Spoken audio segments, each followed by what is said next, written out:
dive into the fascinating world of sushi, a culinary art form with a story as rich as its taste. Our tale begins in the 2nd century AD, in Southeast Asia, where sushi started as a simple means of preserving fish. Rice was used to ferment the fish, and interestingly, it was thrown away while the fish was consumed.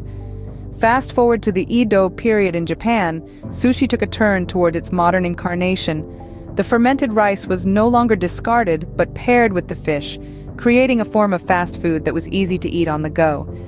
As the centuries rolled on, sushi continued to evolve, incorporating a variety of ingredients and techniques.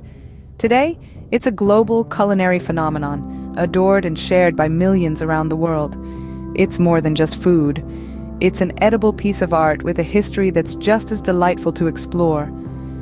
Now that we have whet your appetite with the history of sushi, why not learn how to make it yourself? Before we dive into the art of sushi making, gather the essential ingredients. Sushi's heart is its rice, a unique blend of short-grain rice, water, sugar, and vinegar that provides a perfect balance of sweet and sour. The rice serves as the base and the binder, holding everything together with a delicate touch. Next, we have nori, the seaweed sheets acting as the outer layer in sushi rolls. This sea vegetable not only adds a savory flavor, but also a crisp texture. Now let's talk seafood. Fresh tuna, salmon, or any sashimi-grade fish you fancy. It's the star of the show, lending the sushi its distinct umami-rich taste. Finally, the vegetables. Crisp cucumber and creamy avocado. They add a refreshing crunch and a contrasting softness, enhancing the overall experience. Remember, sushi is a symphony of flavors and textures, and each ingredient plays its part. With all the ingredients in place, you're ready to wear the sushi chef's hat. The heart of any great sushi lies in its rice. Here's how to prepare it. Begin with a high-quality short-grain Japanese rice. This type of rice is perfect for sushi due to its sticky and absorbent nature. First, place the rice in a bowl and immerse it in cold water. Gently stir the rice with your hands and then drain the cloudy water. Repeat this process until the water becomes clear. This could take 4 to 5 washes. Now it's time to cook. Follow the standard ratio of 1 part rice to 1.2 parts water. Let it simmer until all the water is absorbed. Then let it sit covered for about 10 minutes to steam. Finally, season the rice. For every 2 cups of cooked rice, mix in a 1/4 cup of rice vinegar, 2 tablespoons of sugar, and half a teaspoon of salt. Now with your sushi rice ready, it's time to roll. Roll up your sleeves, it's time to shape your sushi. The art of sushi rolling is a skill that may take a few tries to master. But don't worry, our journey into the world of sushi is just beginning. Let's kick off the process by placing a sheet of nori, the edible seaweed used as a sushi wrap, onto the bamboo mat. The bamboo mat, or makisu, is an essential tool in sushi making. It helps shape the sushi roll and gives it its distinctive cylindrical form. Now it's time to spread that perfectly seasoned sushi rice we prepared earlier.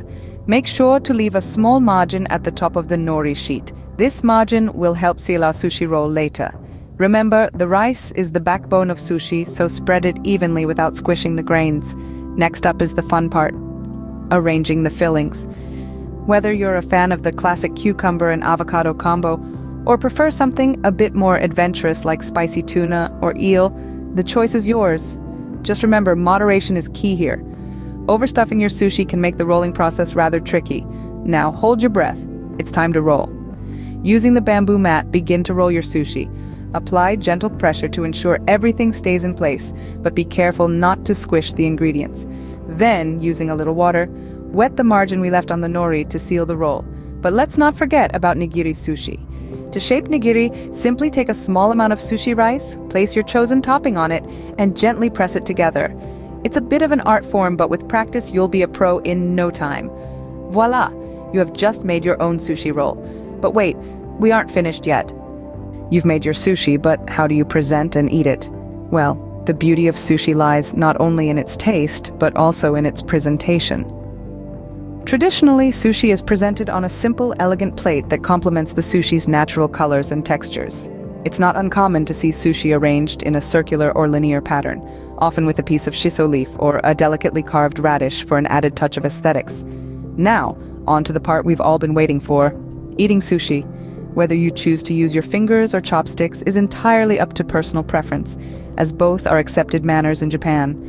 As for condiments, a small dish of soy sauce, a dab of wasabi, and a slice of pickled ginger are your companions in this culinary journey. Remember, the ginger is for cleansing your palate between pieces, not for piling onto your sushi. Sushi making is an art, and now you're an artist too. Enjoy your homemade sushi and say itadakimasu.